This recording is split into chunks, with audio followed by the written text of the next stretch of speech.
people are awfully forgiving, or they just don't understand, what's been done to them. We are at an epochal shift.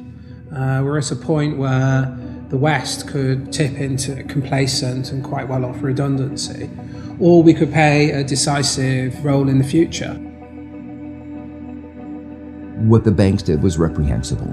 That was why there was the outrage at the greed of the bankers when we gave them money that was supposed to help them lend to others, but they decided to use that money to pay themselves bonuses. For what? For record losses? We are governed by corporations today, often by corporations that don't have very much interest in the United States of America. I don't know what happened, man. What happened to the United States? It went so far in the ditch. At what moment did it all go bad? Was it disco? Was it Donna Summer? Is that what killed America?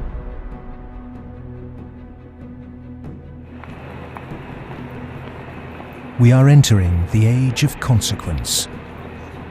A rapacious financial system, escalating organized violence, abject poverty for billions, and the looming environmental fallout are all converging at a time when governments, religion, and mainstream economists have stalled. War, conquest, famine, and death. The Four Horsemen are coming.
This is not a film that sees conspiracies.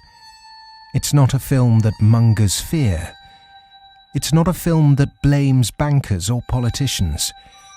It's a film that questions the systems we've created and suggests ways to reform them.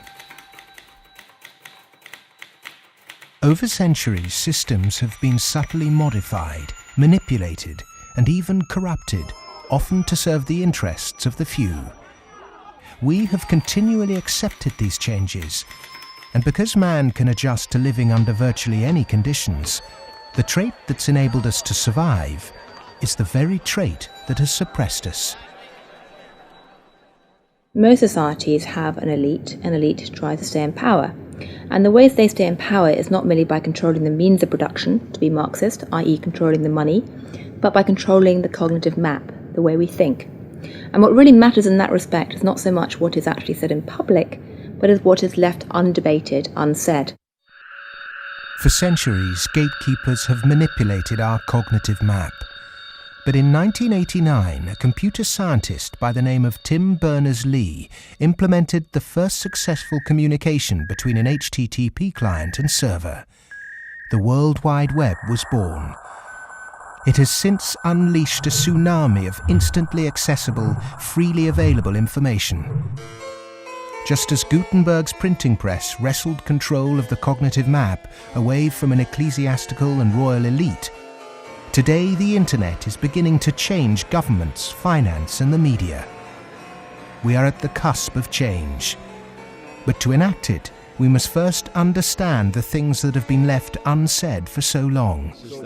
To do that, we need context from people who speak the truth in the face of collective delusion. Because to understand something is to be liberated from it.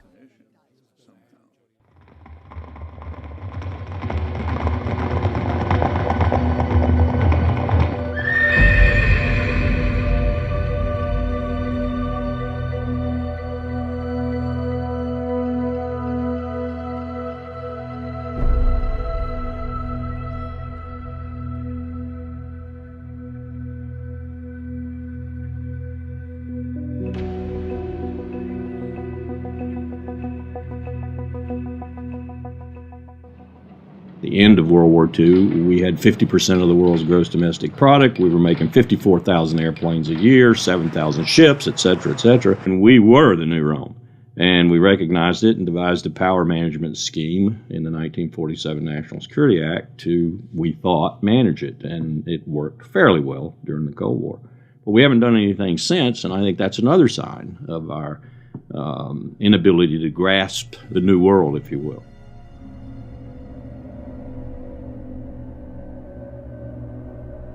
Empires do not begin or end on a certain date, but they do end, and the West has not yet come to terms with its fading supremacy. At the end of every empire, under the guise of renewal, tribes, armies, and organizations appear and devour the heritage of the former superpower, often from within. In his essay, The Fate of Empires, the soldier, diplomat, and traveller Lieutenant General Sir John Glubb analysed the life cycle of empires. He found remarkable similarities between them all. An empire lasts about 250 years, or 10 generations, from the early pioneers to the final conspicuous consumers who become a burden on the state. 6 ages defined the lifespan of an empire. The age of pioneers, the age of conquests, the age of commerce, the age of affluence, the age of intellect, ending with bread and circuses in the age of decadence. There are common features to every age of decadence. An undisciplined, overextended military, the conspicuous display of wealth, a massive disparity between rich and poor, a desire to live off a bloated state, and an obsession with sex.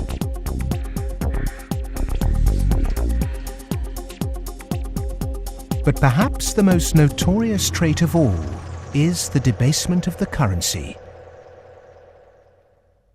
The United States and Great Britain both began on a gold or silver standard, long since abandoned. Rome was no different. So it started on a principle that was very sound, and it was on a silver standard. But as it corrupted further and further and further, the Roman denarius got to the point where it was basically a copper coin, and they learned how to plate, and it was washed in silver, and in circulation the plating came off. And at the end, all the senators that really did at one time represent the people only were interested in representing how much wealth they could steal at the top.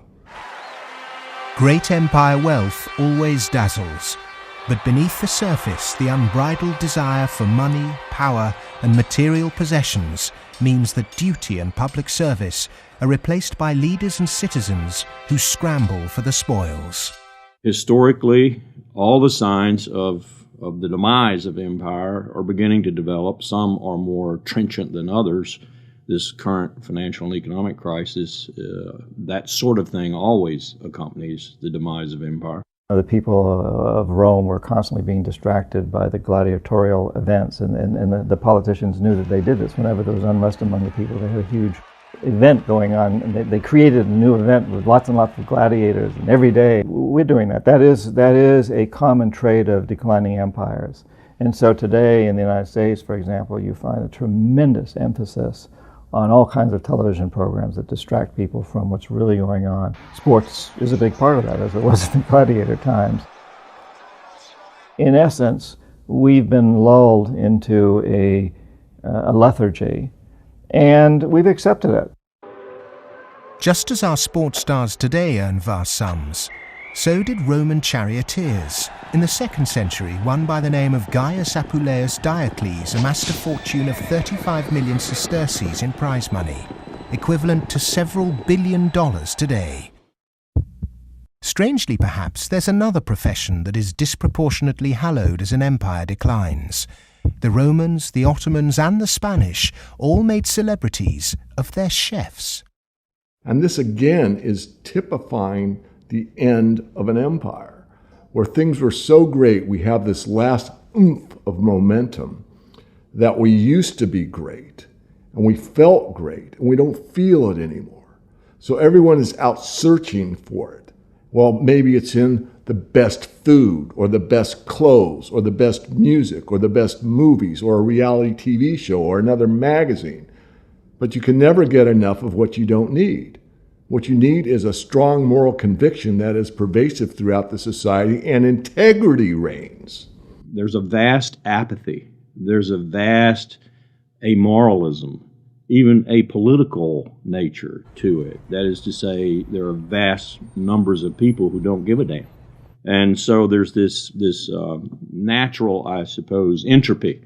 Any living organism, which an empire is, of course, over time dies. Question is, how does it die? Does it die in a violent cascade of events, or does it die over a long period of time? The baby boomer generation were born into this age of decadence. Perhaps unwittingly, they've broken the unspoken intergenerational contract.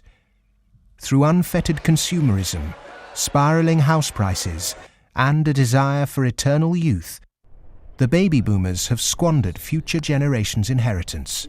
My generation, the generation right after my generation, I think we forgot that little phrase in the preamble to our Constitution, which says, and our posterity. All of a sudden it became us, period.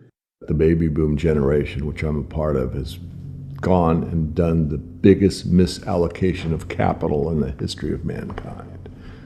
We have had cheap oil, or cheap energy is a better way to phrase it. We've had an abundance of ideas, and we have chosen a system and perpetuated it that is probably one of the worst ways to use the blessings that were bestowed upon us. And we are going to pay a price for that. Human beings are inconsistent and paradoxical. We hope for peace and immortality, but continually invent new ways to destroy each other. We're capable of the kindest, most noble acts and the most horrific atrocities. Human beings are complex creatures. I mean, for example, we're capable right now, at this minute, of acting in such a way as to make it likely, if not certain, that our grandchildren are going to face terrible disasters. And we're consciously acting to accelerate that likelihood, even though we all love our grandchildren. How can you be more contradictory than that? In spite of all the economic activities of last 50, 60, 70 years since the Second World War, and all the industrialization, we have not yet managed to solve the problem of poverty, deprivation, hunger, malnutrition. Millions of people every night go to bed without food. And millions of people are throwing away their food. Waste on the one hand, and poverty and deprivation and hunger on the other hand. Malnutrition on the one hand, and obesity on the other hand. What kind of system have we created? Why, with such brilliant knowledge on the planet, are we still struggling to distribute wealth fairly? How has the human race developed a flawed system of government and economics that serves the few at the expense of the many? And with such poverty in an age of plenty, why have we not had the will to change such a vicious social structure? Greed is the fundamental kind of ingredients for the immoral economy.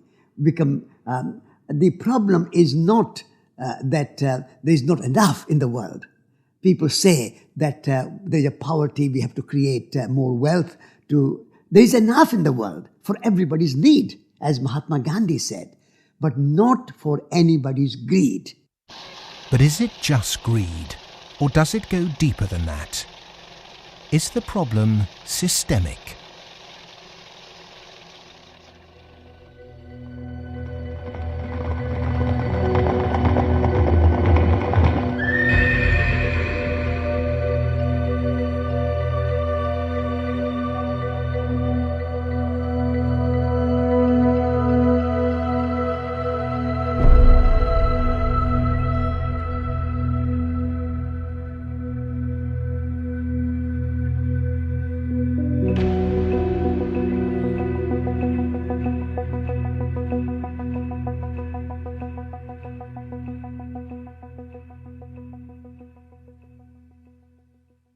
As a civilization, we've obviously had a great run. We've done very well. We had the Industrial Revolution. We survived that. We've built a lot of modern military technology. We've survived that so far. We built a banking system, and we're still struggling with that part of it. But we've had a good run. It's kind of like when I was working on Wall Street for 7 years. I had the experience some people would have. Let's say working at a meat processing plant, they become vegetarian. You work on Wall Street and you see how these banks like Goldman, J.P.Morgan, these other banks make money. When you see money, it kind of makes you sick. Well, I think if the people knew what the banking system is up to, as Henry Ford said, there would be a revolution tomorrow morning. The fact is most people think that what a bank does is lend you money that someone else has put in the bank previously. But what a bank actually does, what a commercial bank does, is to create money from nothing and then lend it to you at interest. If I do that, if I manufacture money in my own home, it's called counterfeiting. If an accountant creates money out of nothing in the company accounts, it's called cooking the books. But if a bank does it, it's perfectly legal. And so long as you allow fraud to be legalized, then all kinds of problems are going to pop up in the economic system, which you can't do anything about. Private banks create money out of nothing and lend it at interest. Now, that sounds absurd. When I teach sophomores, about money and banking and how banks, they never believe it. And so you have to go through it again and again. Yes, banks really do create money. They really do. Here's how it happens. And it's absurd, and they're right to doubt that could possibly be what's really going on. But it is. Now, if the banking lobby is very strong, they're going to say, well, we don't want to change this system. We're making so much money out of it. What we have to do is, A, try and convince the people that it's their fault, that their wage claims are too high, and that's why we're having lots of inflation, or people are speculating on housing, and that's why house prices are going up. What they're not going to say is that this is happening because banks are creating money out of nothing and pumping it into the system, and that's why prices are going up. But how is it that we've ended up with a system in which banks have the power to create money? Since 1971, when President Nixon took the United States off what was left of the gold standard, the world has operated under a system of money known as fiat. The dollar, the pound, the euro are all government fiat currencies. Fiat is a Latin word meaning let it be so. It is the law that this government currency be money. Indeed, without that legal enforcement and the fact that we must pay taxes with this money, that dollar bill or that computer digit that represents a dollar would be pretty much meaningless. Only the government has the power to issue fiat money, but banks can create it through lending. Over the last 40 years, since this system of fiat money became the global norm, the supply of money has grown exponentially. In fact, we've seen the greatest growth in the supply of money in history. But who benefits? Of course, those that have the power to issue money, governments and banks. Then, those companies and individuals that get this money early. They can spend it before the prices of the things they want to buy have risen to reflect the new money in circulation. In other words, they get services, products or assets cheap. But prices soon rise, So holders of assets such as houses or shares will then see gains without there necessarily being any improvements to the company or house in question. Often this can lead to speculative bubbles. But what about those at the bottom of the pyramid? Those on fixed wages or incomes, those who live in remote areas, or those with savings? By the time this newly created money has filtered down to them, the prices of the things they want to buy have increased. Their savings buy them less, however, and their wages remain largely unchanged. In some cases, they have to take on debt just to be able to afford the things they were previously able to buy, which means they have to go back to the banks.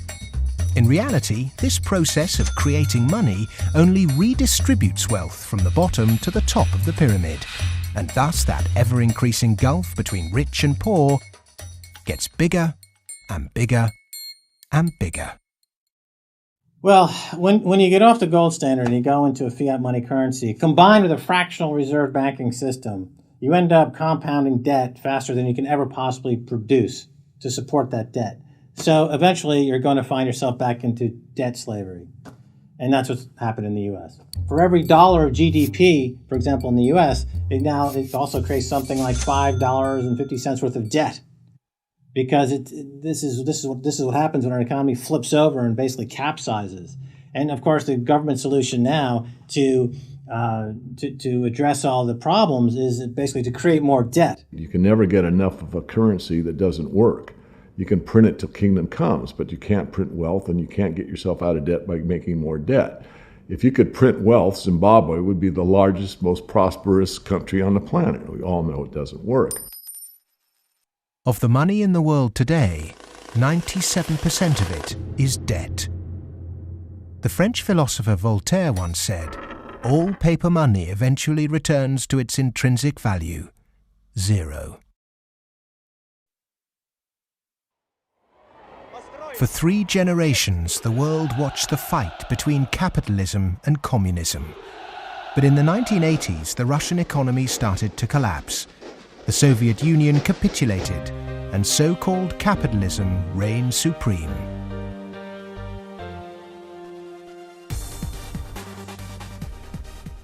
Before 1989, we had a battle between communism and the market.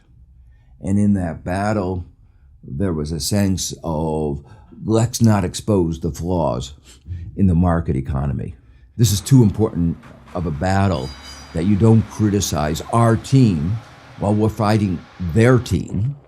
And their team, associated with authoritarianism, with a failure to deliver well-being to their society, it was very clear that if you had to choose between these two, which was better? Communism failed first for various reasons. I think it was inefficient, human rights, lack of respect, so forth. So capitalist West has been continuing in a triumphalist mode, thinking, our adversary has failed. That means we're doing everything right. Both systems are trying to do something which is fundamentally impossible, grow forever. And they're both going to fail. One failed first. Capitalism's going to fail later, or it's failing now. America right now is in a very interesting position because in the past 200-300 years of its history, it's a culture and country which has almost always existed on the assumption that resources could be expanded. If there was a problem, you always try to deal with it by expanding the pie. Go west, young man. Make the pie bigger so that everyone's got a bigger piece. Now it's faced in a world where possibly resources are beginning to be more constrained and where it's going to have to divide up that pie and inflict pain on people. And that's something which it is not well prepared for. How has the country moved so far from the intentions of its founding fathers? How has the American dream become so distorted? Over the last 30 or 40 years, capitalism has taken this extreme form. And a lot of it goes back to the economist Milton Friedman from the Chicago School and Ronald Reagan and Margaret Thatcher and others buying into these policies that really encourage people to take on huge amounts of debt, encourage privatization, smaller government supposedly, although bigger military, so actually the government spending goes up. Deregulation, getting rid of rules that govern the people who run our institutions, especially our corporations. It's as though we suddenly are supposed to believe that the human beings who sit at the top of corporations don't need to be regulated. They're some sort of gods. Milton Friedman, his protégés the Chicago Boys, and the neoclassical ideology beat the classical approach to economics and became the framework for what we today call capitalism. There are two main competing economic approaches which determine how we humans manage the world and distribute wealth. These are the classical and neoclassical schools. The classical school favours less government interference, more personal autonomy, and recognises that humans cannot function without natural resources. The neoclassical school, which has a more dismissive view of natural resources, thinks government should rule the economy, solve social problems, and leave the free market to look after the distribution of wealth. The neoclassical school emerged around 100 years ago due to vested interests' desire to protect their assets. This meant that neoclassical mathematical models and assumptions were divorced from reality. They're based on what ought to be, instead of the classical models which are based on what actually is. It's these neoclassical models, which favour large corporations, that have been used to legitimise the financialisation of the global economy. Championed by Ronald Reagan and Margaret Thatcher, neoclassical economics still dominates policy making today. The Reagan Revolution, as we call it in the United States, obviously the Reagan-Thatcher Revolution, if you think about it more globally, was a big change in power structure and a big transfer of opportunity and wealth. Now, it's not that the poor gave it to the rich. It was a transfer within the well-to-do. So the financial sector, in particular, in the United States, for example, but also in the UK and some other places, became vastly more profitable. And wages in that sector went up a lot. I mean, we focus on bonuses, but it's also base salaries went up a lot, overall compensation. So there's a transfer from the non-financial part of the economy to the financial part of the economy that actually is unprecedented as far as we can see in any of the available data to us. And I'm talking about all of recorded human history. In 1932, in the aftermath of America's great stock market crash, a piece of legislation was passed to protect society. The Glass-Steagall Act was introduced to separate ordinary high street banking from investment banking. 67 years later, in 1999, under the influence of Treasury Secretary Larry Summers and his predecessor Robert Rubin, President Bill Clinton repealed the Glass-Steagall Act. Once again, banks could take ordinary depositors' money and speculate with it on virtually anything they liked. Wall Street has become a very particular type of casino. And it's unfortunately not the kind of casino they have in Las Vegas, which is, perfectly legitimate form of entertainment. It is a casino that has massive negative repercussions on the rest of society. So it's not just losing your money on a few wild nights. It's about the way in which those organizations lose their money, impacting the whole of society, leading to a massive loss of jobs. This unfettered gambling pushed the entire global financial system to near collapse. With balances and debt obligations larger than the GDP of entire countries, the banks had become too big to fail. The West was unprepared, and bankers met their reeling and disorientated governments.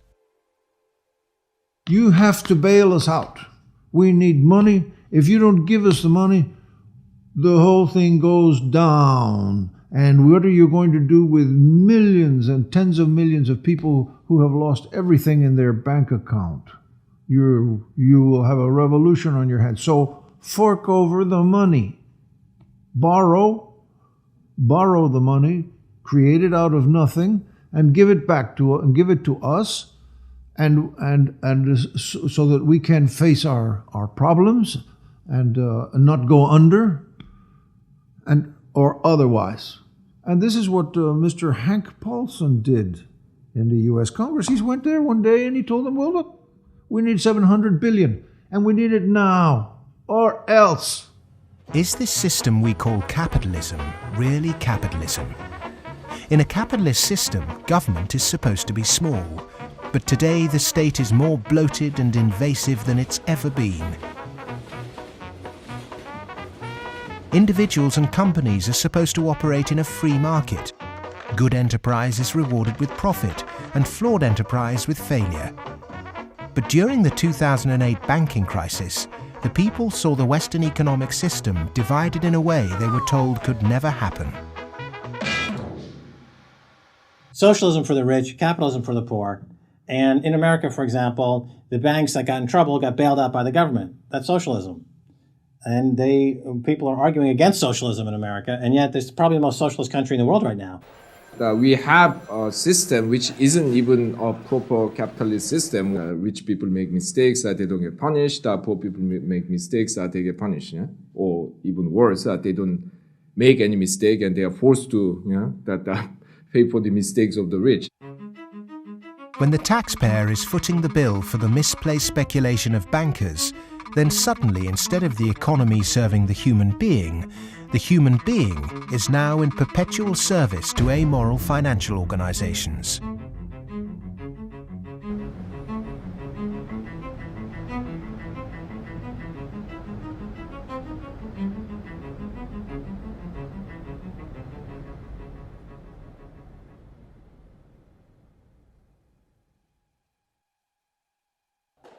It was the head of the Federal Reserve Bank, Alan Greenspan, who after 9/11 slashed interest rates to encourage lending.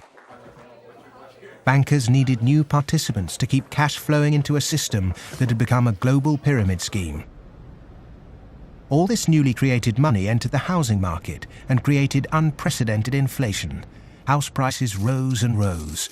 New mothers were forced back into the workplace to service huge home loans, and the Anglo-American dream became all about land speculation. The housing market in the West isn't about ownership. The housing market in the West, because it's the only way ordinary people can get ahead, and ordinary people can't get ahead but by wages.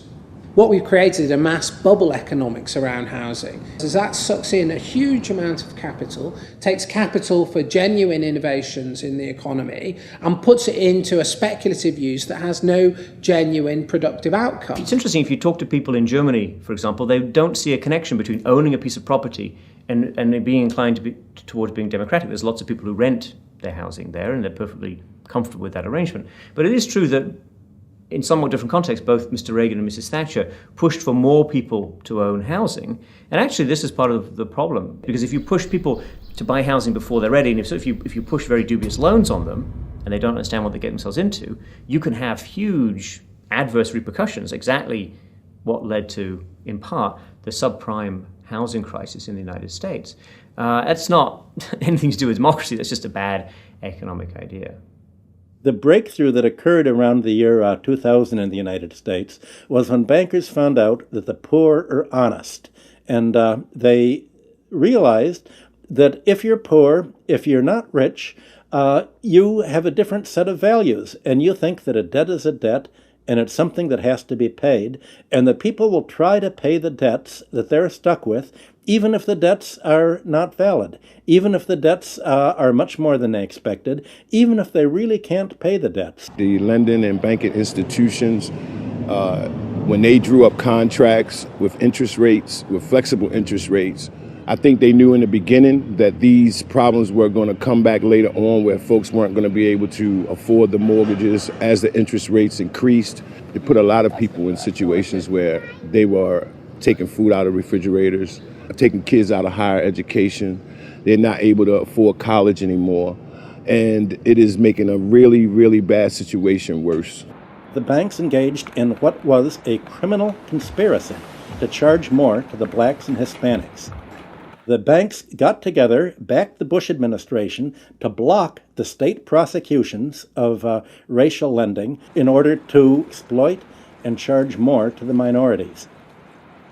These are loans which were made by one of the major lenders in the city and in this country, Wells Fargo, in which Wells Fargo targeted minority communities in the city, put borrowers into loans that they could not afford, put borrowers into loans that were of the subprime variety, therefore more expensive and less advantageous to the borrowers. Hiding predatory lending practices in the small print of complex financial products was only ever going to enrich one set of interests. Many of the communities in which African Americans live in the city were establishing momentum. There was development activity that was occurring. We were seeing signs of vitality in many of these communities, and the results of the Wells Fargo foreclosures and the subprime lending practices of that lender and others has significantly impaired that progress and brought it to a halt. They're not worrying about, they don't come in the heart of it. Like, you in the heart of it, so you see. They don't really see the struggle if they don't come in the heart of it. They see the outside of it. That's like looking at the cover of a book and seeing the outside of a book, but if you don't go inside the book, then you'll never know what the book about. So they're not worrying about nobody else but themselves. And I think it's wrong, because if they come in the heart of it and they see it, they'll be willing to help. What happened in Baltimore is just one example of what is happening all around the world. One way to frame this injustice is by branding it a race issue.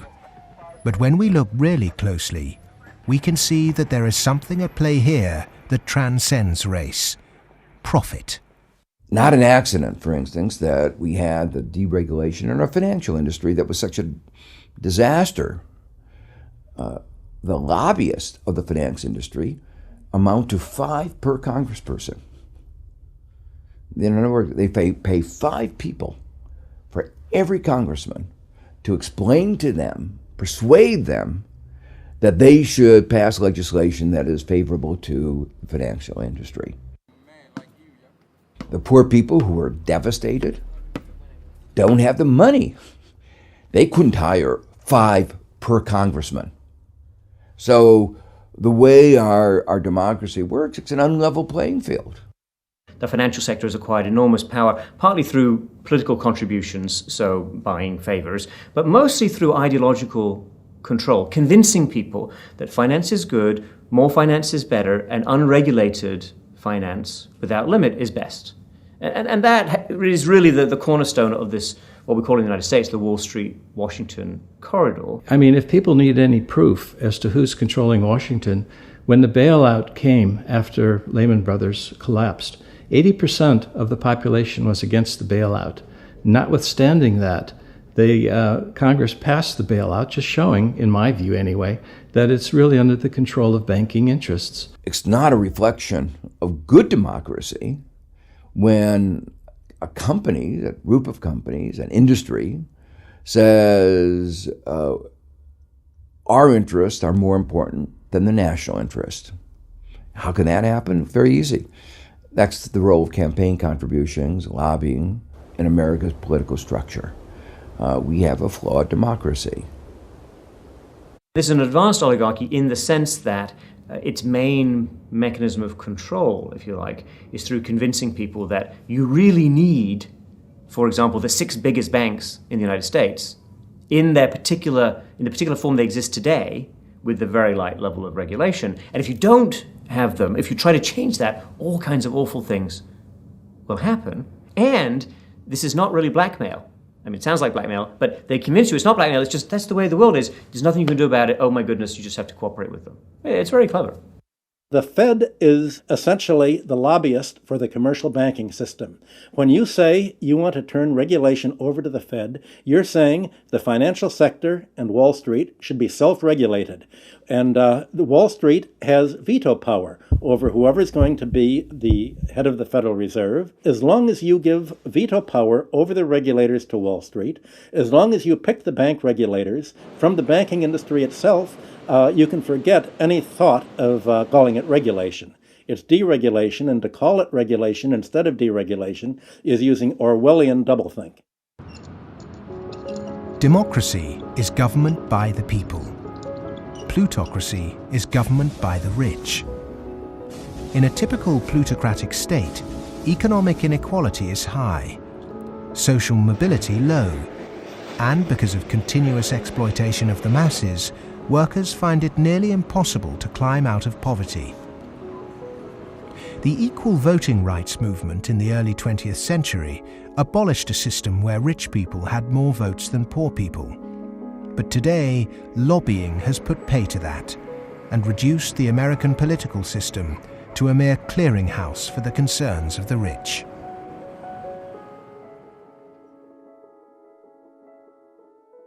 The Goldman Sachs machine is one of using profits to buy influence in Washington, to change laws, to make it easier to make money on Wall Street, to be used to buy influence in Washington. So it's a self-reinforcing malfeasance machine that is continuing to grow as a parasite in the economy and continuing to kill the host. Famous for claiming it did God's work, Goldman Sachs is one of the most influential investment banks in the world.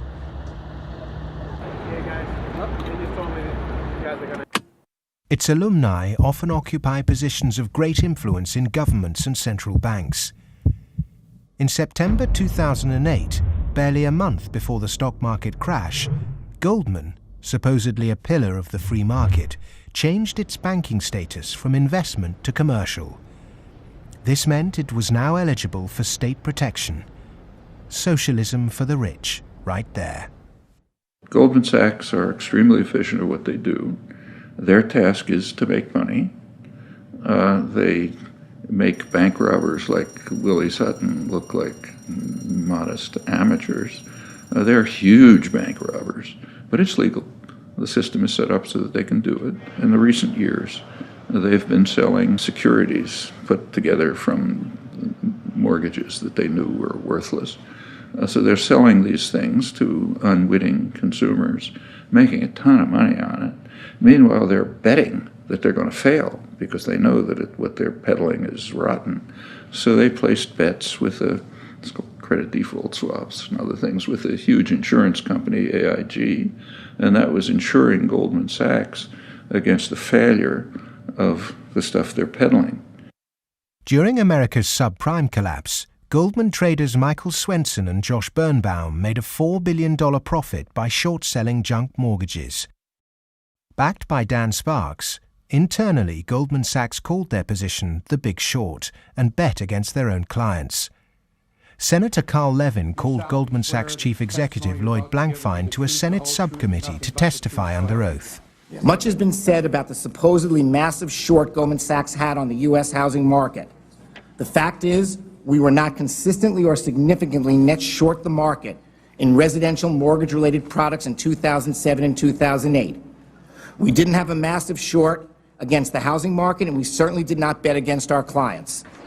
Riding the Big Short in 2007 made billions of dollars for Goldman. And so far, they've got away scot-free with this massive heist. So they're now back bigger than before, richer than before, biggest profits they've had in history, huge bonuses. They're doing great. A lot of what they're doing has, in fact, probably maybe all of it, has almost nothing to do with the benefit of the economy. Can there be any objection to genuinely talented people earning big money if they bring something new and tangible to the world? If they take great personal risks with their own money and actually bring greater prosperity for all?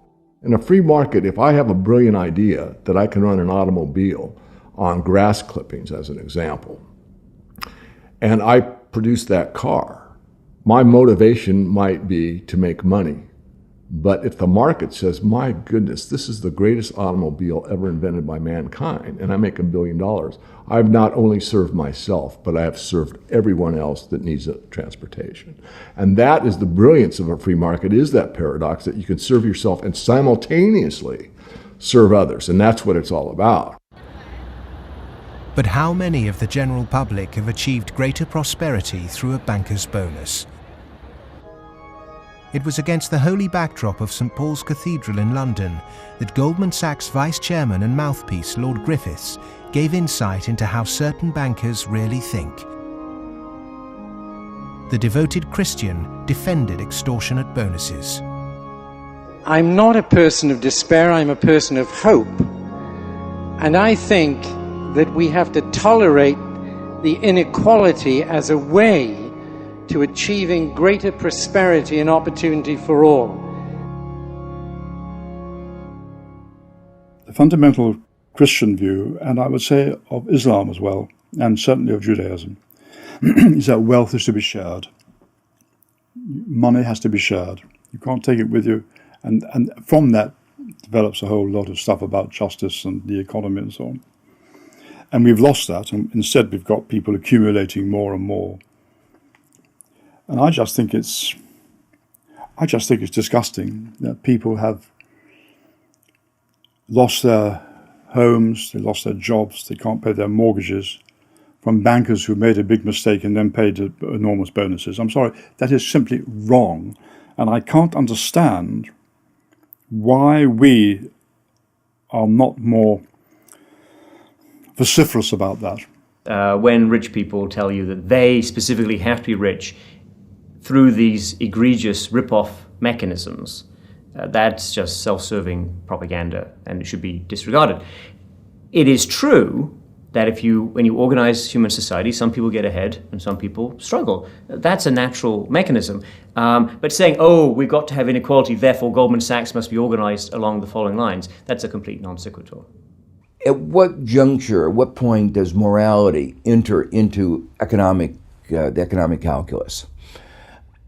In a way, many people think that Adam Smith gave us a free pass, a way not to think about morality. Because what Adam Smith said was that individuals in the pursuit of their self-interest are led as if by an invisible hand to the general well-being of society. Now let me make it clear, Adam Smith didn't really say that. That is to say, Adam Smith was very much aware that businesses, when they got together, conspired against the public interest, raised prices. He was aware of monopoly. He was aware of the importance of education that the private sector couldn't provide. So he himself was aware of all the limitations, but his latter-day descendants have forgotten all those caveats.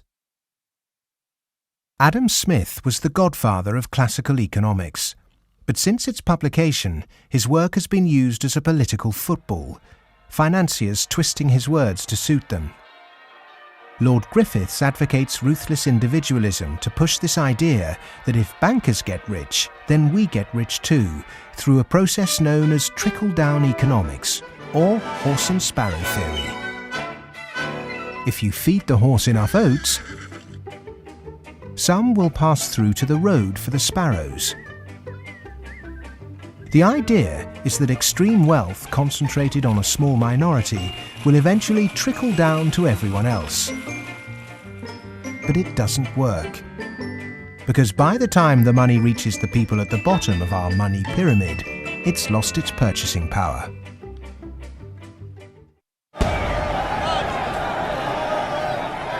But the public are now confused as to why our political leaders have allowed this to happen, and quite naturally now ask why. Because our political processes are badly flawed. They're badly flawed because of the dependence on lobbyists, on campaign contributions.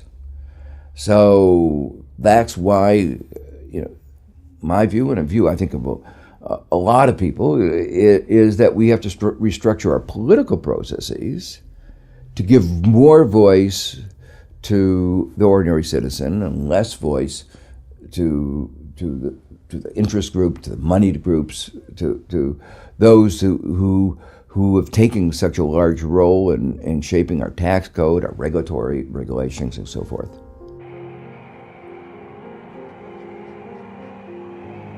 I stood on the front step of Colin Powell's house, and I look at him and say, what next, boss? And he said, what do you mean? And I said, what next? Where are you going next? I'm going to write my book. I said, no, I know you're going to write your book, but you're not going to do that for the rest of your life. Where are you going next? He said, maybe a cabinet position, but first, money. I said, money? He said, yeah, millions. That's the only way you can be a cabinet officer in the American government. Oh, wow. The Democrats and the Republicans are beholden to corporate interests.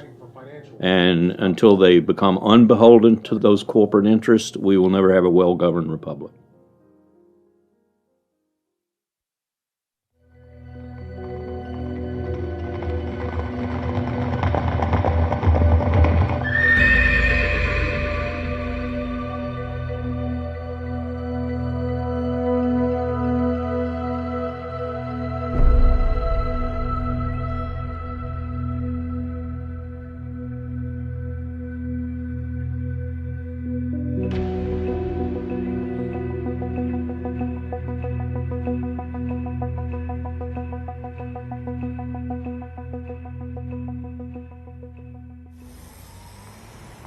The inherent iniquity in our system of money, banking and politics has not just had consequences domestically, but also on a massive scale globally.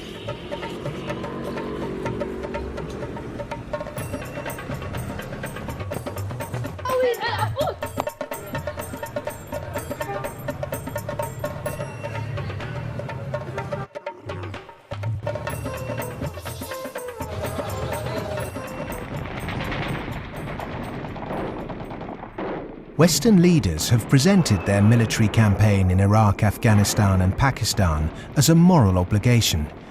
But are there other reasons for it? The first financial beneficiary of America's foreign policy is the military. In particular, those who supply it with arms and equipment. The military has won wars, but how successful has it been in its bigger aim to eradicate terrorism? The drone attacks not only failed, but they've created extra extremism. They've helped in radicalization of youth in the northwest frontier and also in certain parts of Punjab and Pakistan.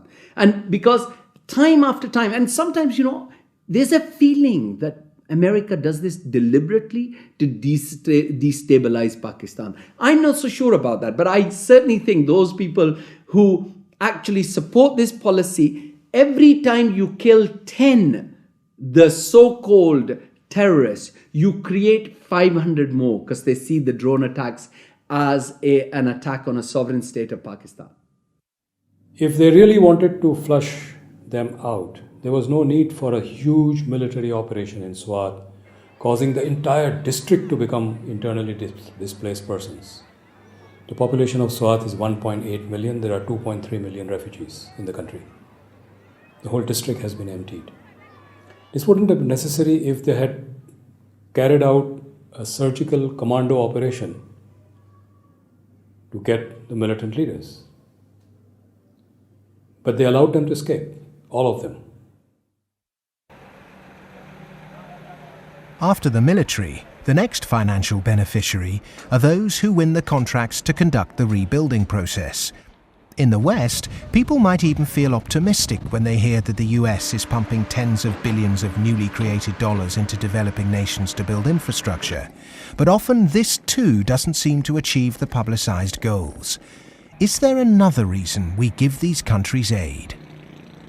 We economic hitmen have created the world's first truly global empire, and we've done it primarily without the military. We work many different ways, but perhaps the most common is that we'll take a third world country that has resources our corporations covet, like oil, and then arrange a huge loan to that country from the World Bank or one of its sister organizations. However, the money never actually goes to the country.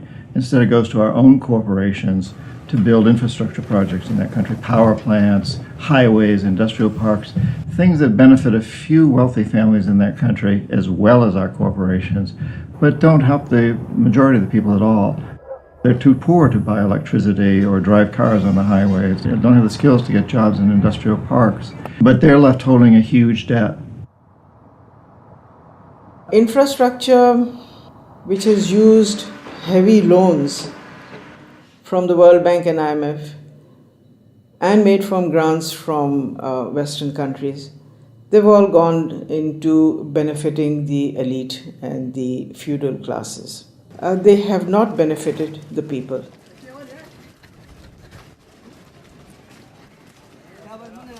A lot of money goes to these consultants and companies from the West who charge huge amounts of money, and actually the real money on projects and on ordinary people is very limited. The masses have very little already. So those landlords who have the infrastructure and who are going to make money because of the infrastructure that is built through their roads, they will prosper. But the ones who don't have any resources, they've not had jobs, there isn't an economic activity for them in terms of manufacturing goods so they can sell and they can also prosper. When you don't have that, what do? They resort to joining the Taliban because they see the enemy coming in and taking away what little bit they have. President Obama, I understand, wants to invest $7.5 billion in Pakistan's infrastructure to alleviate poverty and, take away all the divisions and all the anti-American sentiment over here. Whatever his reasons are, we can do without it. In fact, it's the worst possible thing he can do. This kind of help is actually going to be a hindrance. It's just going to make matters worse. It will bring this contrived war on terror into our rural areas. How much of US foreign policy is genuinely altruistic? And how much is it influenced by the banks and corporations that profit so tremendously from it? America's evangelism of democracy is riddled with contradictions, not least of which this idea of promoting democracy at the point of a gun, or opposing regimes which are democratic but not in the way that America wants. So too, this idea that America has been promoting free market capitalism has also been riddled with contradictions, because the reality is that American firms tend to make most money when countries are at the cusp of change, certainly American financial firms, and in a sense they want markets that are changing structurally, but not too free and too transparent, because they make money when markets are a bit opaque. Is it any wonder developed nations are fighting in underdeveloped countries when so many are making so much money out of it, without ever really having to face up to or even witness the consequences of their actions? So what if 5 million kids died in Africa because of debt last year? I got a bonus of £1 million, and if I have that conversation, I've had it with some bankers who've been in the business a long time, and they listen politely, very polite, very charming, and at the end they say, "Well, Tariq, it's lovely meeting you again," and they go back to the office and do another loan deal for Tanzania or something. I've known a lot of terrorists, quote unquote. I've met them, I've interviewed them for books, I've known them since I was an economic hip, and I've never met one who wanted to be a terrorist. They all want to be with their families back on the farm. They're driven to terrorism because they've lost the farm. It's been inundated with water from a hydroelectric project or with oil from oil derricks. Their farm's been destroyed. They can't make a living for their kids. Or in the case of the Somali pirates, their fishing waters have been destroyed. And that's why they've turned to this. It isn't because they want to be pirates or terrorists. Now, there may be a few crazy people. There are a few crazy people with their nuts loose. There'll always be serial killers. There'll always be crazy people. Maybe Osama bin Laden's one of them. But they do not get a following unless there's a terrible injustice going on. And people are starving and they're deprived. And then they will follow these crazy people because they seem to offer an alternative. If we want to do away with terrorism, if we want to have what we in the United States call homeland security, we've got to recognize that the whole planet is our homeland. What does the word terrorist actually mean? Many terrorists would sooner describe themselves as freedom fighters. Could it be that the charge of terrorism could just as easily be made against Western corporations, speculators, and policymakers? When we talk about terrorism, it means what they do to us, not what we do to them. And what they do to us can be pretty ugly, although it's not even a fraction of what we do to them. I mean, take, say, 9/11. That was a pretty serious act of terrorism, maybe the worst single act of terrorism in history. But it could have been worse. I mean, suppose, for example, that Al-Qaeda had bombed Washington, bombed the White House. It killed the president, installed a harsh military dictatorship, brought in a bunch of economists who drove the economy into its worst disaster in history. Well, that would have been worse than 9/11. And I'm not making it up. It happened. What's called the first 9/11 in South America, namely in Chile. On the 11th of September 1973, the democratically elected Chilean president Salvador Allende was overthrown in a coup. A dictatorship under Augusto Pinochet was established that ruled Chile until 1990. There was the systematic suppression of all political dissidents. Thousands were imprisoned and murdered. Who was involved in that first 9/11? It's not hard to find them. Right in Washington and London and so on. But that's off the agenda. It doesn't count. There's a principle of ideology that we must never look at our own crimes. We should, on the other hand, exult in the crimes of others and in our own nobility in opposing them. The root causes of so-called terrorism will not be solved by increasing economic inequality. If governments really are serious about combating terrorism, then they must start with real structural reform back home.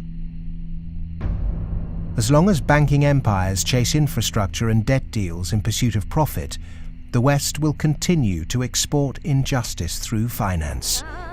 Millions more will be displaced. Terrorism will thrive, and neo-colonialism will continue to end more and more lives around the world.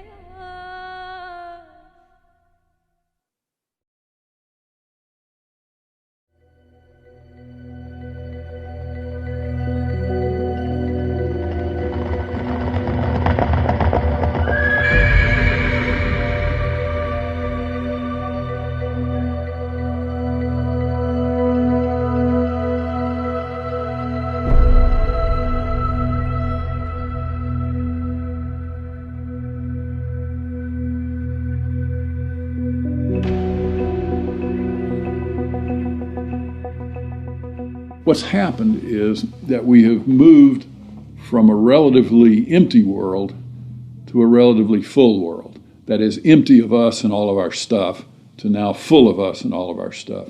In my lifetime, the world population has tripled. And the populations of other things, of cars, houses, boats, all these other things that put a load on the environment too, just like human bodies, those have vastly more than tripled. So the world is very, very full of what we might call man-made capital. And it's becoming more and more empty of what used to be there, what we might call natural capital. We are the first generation, we in the rich developed world are the first generation to have got to the end of the real benefits of economic growth. For hundreds of years, the best way of raising the real quality of human life has been to raise material living standards. And that's what's driven the huge rises in life expectancy and increases in happiness and other measures of well-being. But all those have now come detached from economic growth. And although life expectancy continues to rise in the rich world, it's no longer related to the amount of economic growth a country has at all. And the same is true of measures of happiness and measures of well-being. The paradox is the more we grow, the more poverty we create. Our self-interested economic system seems to be continually missing a trick. So as we keep plundering the Earth's natural capital, is it time to rethink our Western definition of progress? When I look at the world, I look at it much the way Royal Dutch Shell looks at it. They have one of the best strategic entities in the world, private or public. And Royal Dutch Shell has posited two scenarios. One is called Blueprint and is obviously a planned corporate structure where world leaders get together and they think about things like energy transformation, planetary warming, and dwindling fossil fuels and so forth. The other is called Scramble. And Scramble is pretty much what it sounds like too. It's a mess. Interestingly enough, in 2075, the ending year for these scenarios, as I recall, we get to about the same place. It's just that Blueprint leaves a lot less blood on the floor. Scramble leaves a lot of blood on the floor as people fight for these resources and so forth. The reason oil companies are drilling miles under the sea is that the world's easily accessible oil has already been found and largely consumed. Not only are oil supplies dwindling, major new metals discoveries are becoming increasingly rare. 40% of the world's agricultural land is seriously degraded, and ever more volatile yields continue to be unevenly distributed. It may be that the looming environmental threat is not global warming, but the exhaustion of the world's resources. We're going to have struggles for finding land sufficient to grow the agricultural products for what the United Nations says is going to be a 9 billion Earth population. We're going to struggle over non-renewable fossil fuels as they run out. I think Shell posits about 2075 they'll be gone. And we're going to struggle over things like water and other precious resources that are necessary to our life and to our economy. And this could be, as Shell says, a blueprint affair with world leaders working together to share and share alike. Or it could be a real mess, and Shell, incidentally, bets on the mess. Just like the baby boomers' failure to look to the next generation, our outdated competitive mentality for a world of depleted resources could have devastating consequences. Our economic setup encourages one-upmanship, competition and comparison, whereas the progress humans have made over millennia has been largely based on cooperation. In any species, in almost any animal, there is always the potential for huge conflict, because with any species, all members of that species have the same needs, so they might fight each other for food and shelter and nest sites and territory and sexual partners, all that kind of thing. But human beings have always had the other possibility. We have the possibility to be the best source of support and love and assistance and cooperation, much more so than any other animal. And so other people can be the best or the worst. You can be my worst rival or my best source of support. In a progressive society, to meet our common economic, social and cultural needs, we must move from globalization to localization. The benefits of a communal sense of fellowship, responsibility and purpose in a life driven by production, not consumption, would lead to happiness and satisfaction. Indeed, we must ask, have our modern consumerist lifestyles made us happy? I think if one had been living in the 19th century and somebody had told you that 100 years later people were going to be living in this extraordinary wealth and comfort, with central heating and being able to throw away such a high proportion of our food as we do, we'd imagine that we'd be living in a state of extraordinary social harmony and everything would be rosy. And it's really quite remarkable, the contrast between, if you like, the material success of our societies and the social failure. The growth economy demands that we make consumption a way of life. He who dies with the most toys became the ambition, and retail replaced spiritual satisfaction. Unsurprisingly, sales of antidepressants skyrocketed. The fact is that the world economy over the last few years, a good share of my lifetime, has been built either on the military or on producing items that most people don't need and really don't even want when you come right down to it, but we all got to have them. Consumerism is driven by our extraordinarily social nature, that we want to have the stuff so we look good in other people's eyes. It's because I experience myself through other people's eyes, the feelings of shame and embarrassment or pride and maybe feeling envied, all those things. So, the goods are just a way of, if you like, mediating the relationship between yourself and others in this extraordinarily alienated hierarchy. What's really suffered is human relationships, family life, the things that really matter to us. And in the end, the only thing that makes human beings happy isn't money. It's very clear that past a certain level, you only get marginal gains from wealth. What really makes us happy is other people. It's our relationship with other people that's really been damaged by the last 30 years. We trust them less, we have less interaction with them, we bond less than ever before, we marry less and marriages are under more threat than ever before. And all the associations that represent sort of permanent, unconditioned human affection are being eroded or damaged. And that's the real legacy of the last 30 years. And in some sense, we've got to recover and rehumanize our lives. Otherwise, not only will they be nasty, brutish and short, but they'll be lonely. The West is coming to the realization that its human project is failing. The West was so convinced that if you push people to achieve as individuals, the accumulated achievement of individuals would make for a successful society. And what the West is now beginning to realize is that the individual achievement without incorporating the vulnerable community is a myth. The idea was make your own life, be individually aspiring, and then you'll be individually achieving, and then you'll be individually prosperous, and then you'll be individually happy. You end up doing that in a glass jar. And the glass jar has a limited height, and it's encapsulating, and in the end, you die of lack of oxygen. Human beings are alive because they seek attachment and because they're propelled by affection. So the isolated, achieving individual in the end implodes. In order to find a purpose in life, it has to be outside yourself. It matters not how you construct it outside yourself, as long as it's a positive value added to society pursued. But it has to be outside yourself. It can't be yourself. If you're pursuing yourself, you're pursuing the abyss, as Nietzsche said. You are going to wind up in the abyss.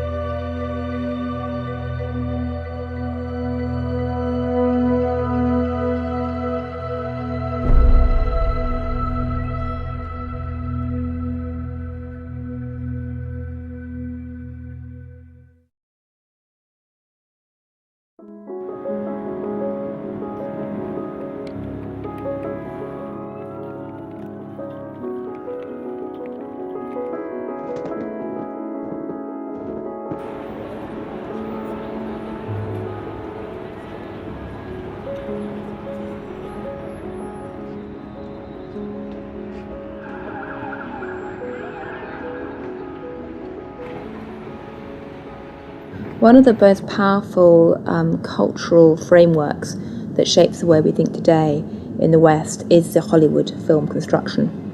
And it follows a particular cultural pattern in that there is a beginning, there is a middle and an end, there is drama, tension, there's resolution, there's usually a goodie and a baddie, and there's usually a story told through the medium of human beings.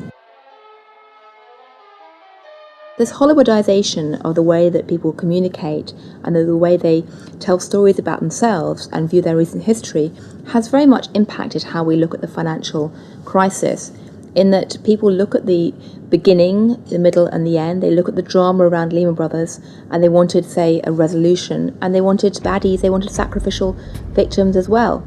So people have focused on a few individuals. And the idea that somehow it wasn't just one or two individuals who were at the root of the problem, it was a systemic problem, that actually almost everyone who participated was in some way guilty, either of outright negligence or simply failing to ask the right questions or simply failing to ask why money was so cheap for so many years. The idea that it was a systemic flaw is something which is very hard for people to grasp and even harder to depict as a good story. Perhaps there is this feeling of helplessness because we don't understand what the real problem actually is. Cleansing a few bad apples will not rectify the flaws at the heart of the Western economic system. A system that should be protecting people is in fact the very thing that's enabling our Four Horsemen to ride with such vengeance. The modern-day Four Horsemen, a rapacious financial system, escalating organized violence, abject poverty for billions, and the exhaustion of the Earth's resources, are riding roughshod over those who can least afford it.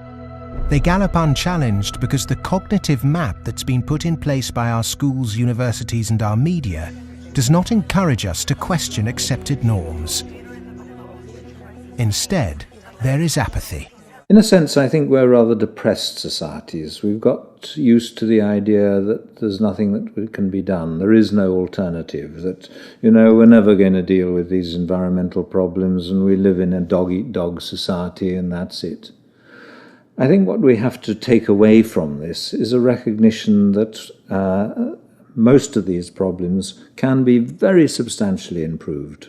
by making our societies more equal, reducing the income differences, and that also helps us to solve the environmental problems. We can reach a society that is qualitatively better for all of us.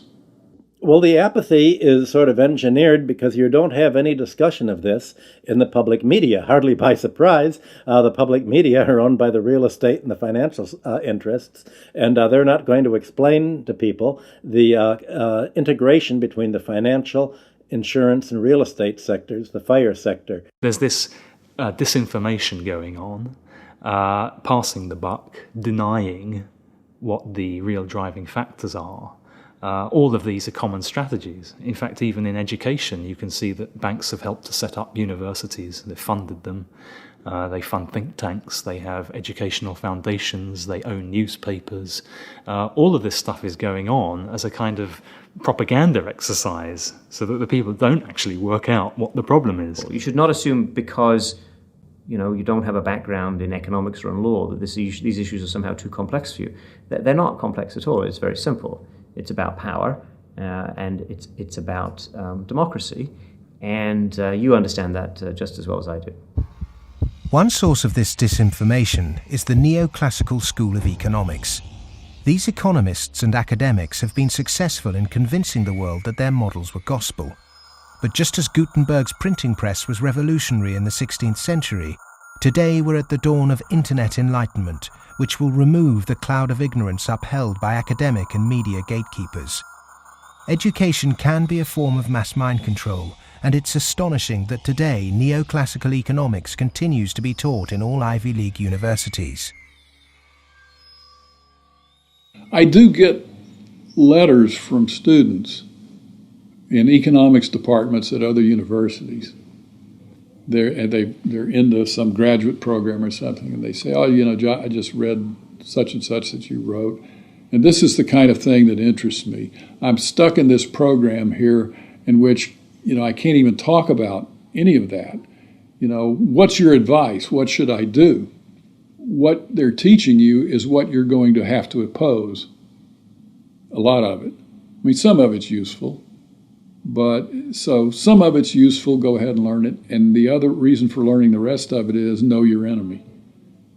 An individual might not be able to change the system, but they can change themselves.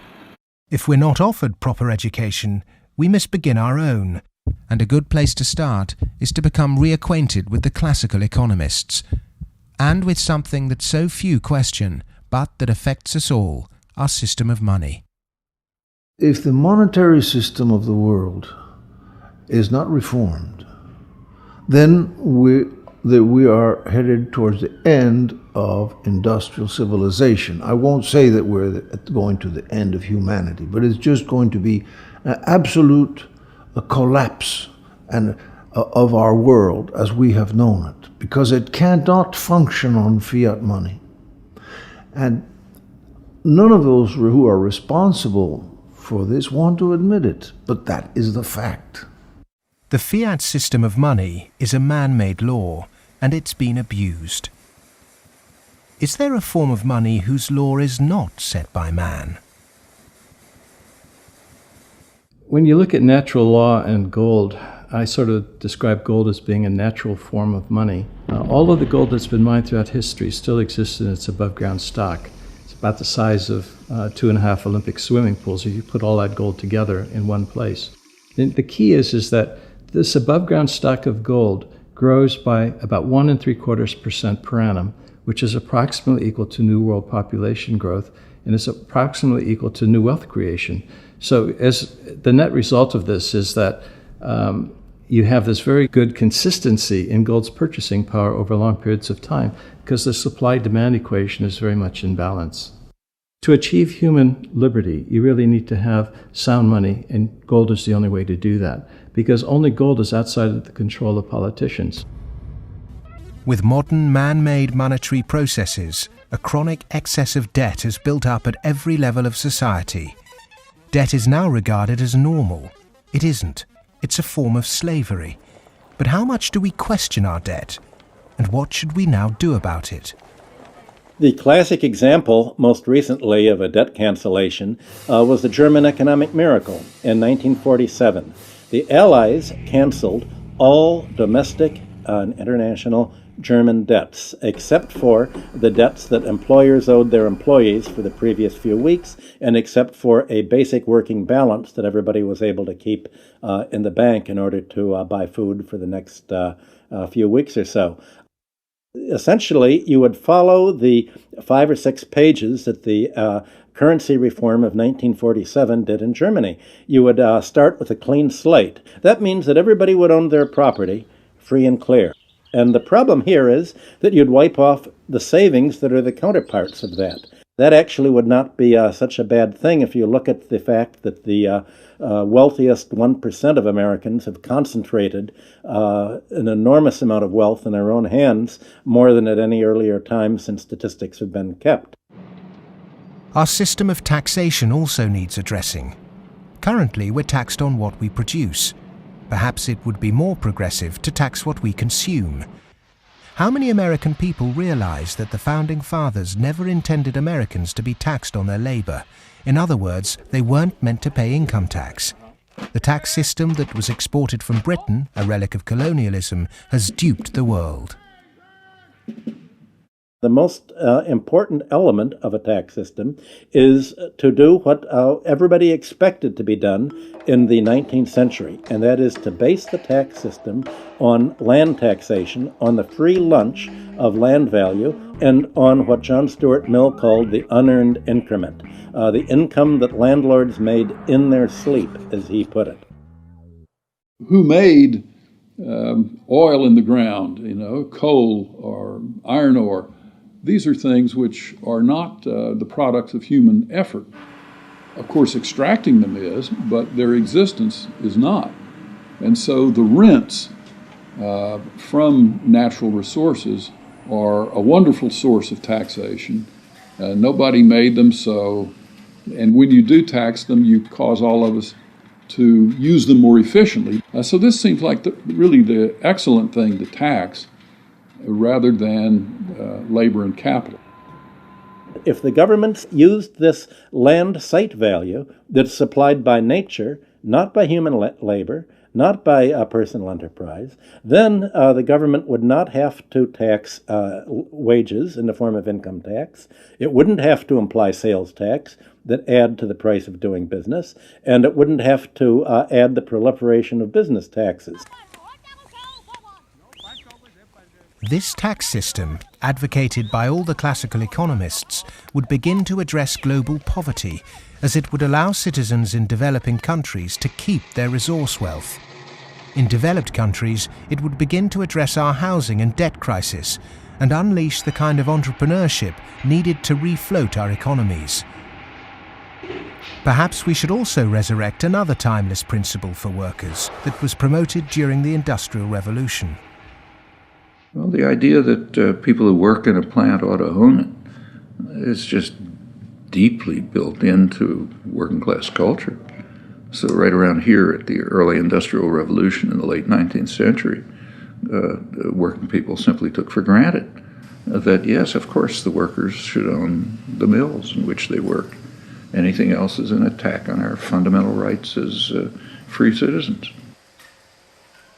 They also took for granted that wage labor is hardly different from slavery.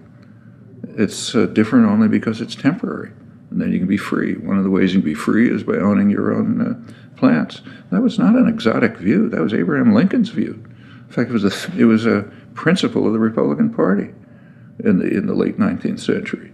It's taken a lot of effort to drive those ideas out of people's heads, but they're still there, and they are very relevant.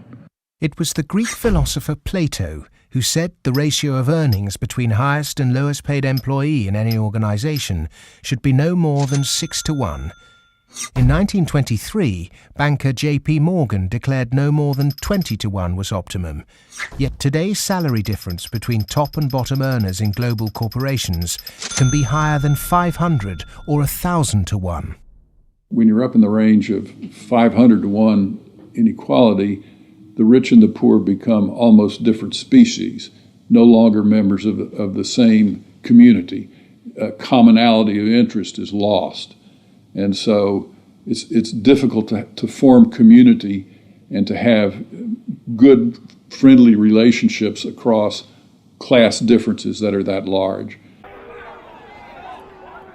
When the public do vent their outrage at inappropriate earnings, the common defence is to move the debate to the psychological realm and quote mercurial British economist Herbert Spencer. He coined the phrase survival of the fittest, and his words are now used to justify excess. Competition in business is a good thing, but the playing field must be level. Monopolists have too much because the system they game is rigged. Under the current economic setup, the fitness of the vast majority of the world's population is irrelevant. Those that are made to pay for this crisis are not those that caused it. But those who caused it, for survival, will no doubt try to marginalize this film as socialist or even Marxist.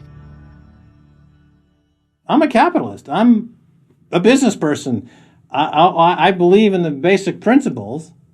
That's why I'm completely appalled by seeing these principles destroyed by monarchs, monopolists, who have totally destroyed the system from within on Wall Street. And this is completely unacceptable. I'm a capitalist. I think capitalism can do it. It's not a question of getting rid of capitalism. It's a question of getting rid of this terrible form of capitalism. Capitalism, more broadly understood as market economy, not only has a future, I can't see the future of the world without it. But the question is, what kind of capitalism? What kind of market economy?